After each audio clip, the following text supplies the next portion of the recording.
In this video, I will guide you on how to find Google two-step verification backup codes. First, you want to launch open any web browser.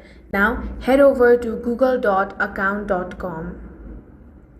Now, head over to account.google.com. Make sure to log into your account. Then you want to tap on Security and Sign In.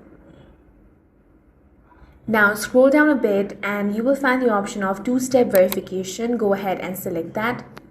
Now you will have to confirm your identity. For that, you might have to enter your Face ID or PIN code or biometric. After that, you want to scroll down and find the option of backup codes. Go ahead and select that. Now here you should be able to get all of your backup codes.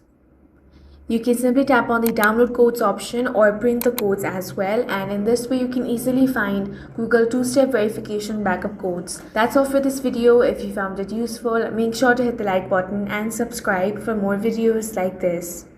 That's all for this video. If you found it useful, make sure to hit the like button and subscribe for more videos like this.